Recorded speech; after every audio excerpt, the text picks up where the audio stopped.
The Galaxy S26 Ultra is the best Android phone yet, with a truly innovative and useful privacy display. You also get promising agentic AI features like Now Nudge, a thinner and lighter design, and better photos in low light.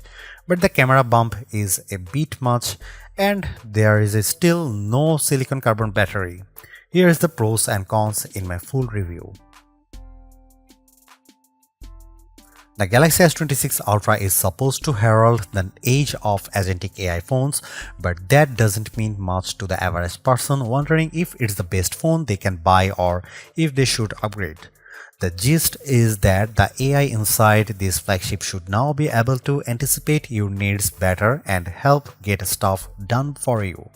For example, the Now Brief feature surfaces recommendations based on the context of your texts. So, if someone asks you what time you want to go to the lunch, a little calendar button shortcut will show up, and soon, with automated app actions, you will be able to use your voice to do things like book an Uber or create a DoorDash order in the background via Gemini. In other words, apps are about to become a lot less relevant. Personally, I am more impressed with the S26 Ultra's hardware plus software innovations. Things like privacy display, which obscures private info from onlookers and can do so on an app-by-app basis, and the new horizon lock for shooting video, keeping your footage super steady no matter how shaky your hands. The Galaxy S26 Ultra is also lighter and thinner than its predecessor, and its camera system is noticeably improved in low light conditions. However, there are some things I don't like about the S26 Ultra, including its oversized camera bump and that its screen is dimmer than the previous S25 Ultra. Samsung's Galaxy S26 Ultra has a release date of March 11. The Galaxy S26 Ultra remains a steep $1,299, but at least Samsung didn't give this flagship a $100 price hike like the regular S26 and S26 Plus. You can also get up to $900 off with an instant trade-in credit. Just like before, the S26 Ultra starts with 256 GB of storage, but you can upgrade to 512 GB for $1,499 and 1 TB for $1,799.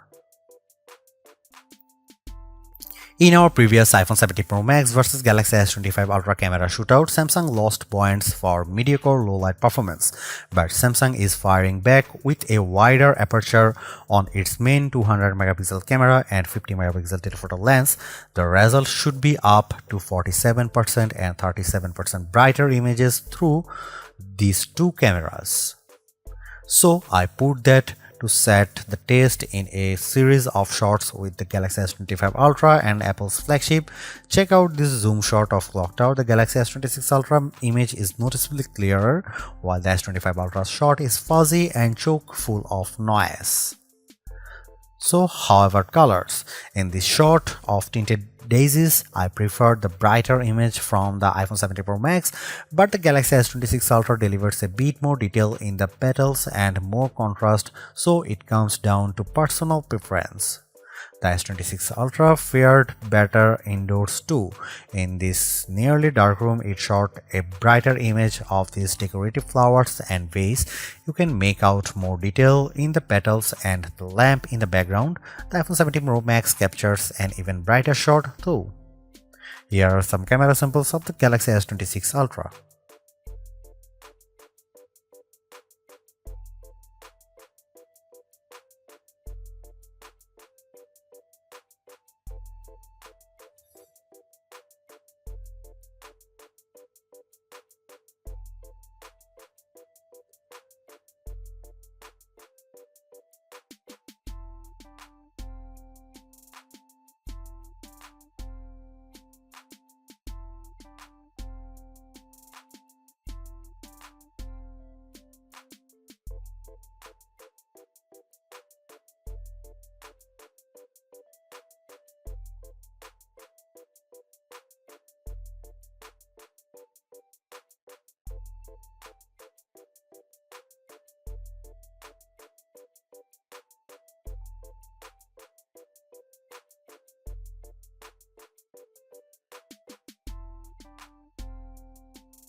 The Galaxy S26 Ultra is one of those phones that should get better and smarter over time.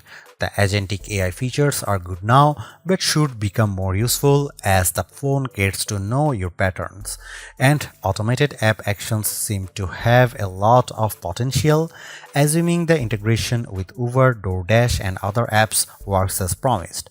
The reasons to get the S26 Ultra right now and upgrade your phone are features like privacy display. At a time phone makers are being criticized for iterative updates, this is a truly innovative feature that solves a problem and it is completely customizable. I am also very impressed with the horizon lock feature when shooting video and improved low light photos and videos. I'd like to see a design that doesn't wobble on your desk with a revamped camera bump, and I'm a bit worried that I got a scratch on the back of the phone after just a week of testing, and while the battery life is solid, the iPhone 17 Pro Max is still ahead on endurance and Samsung could surge ahead if it embraces silicon carbon tech. Overall, I highly recommend the S26 Ultra. It's super smart, sleek and fast.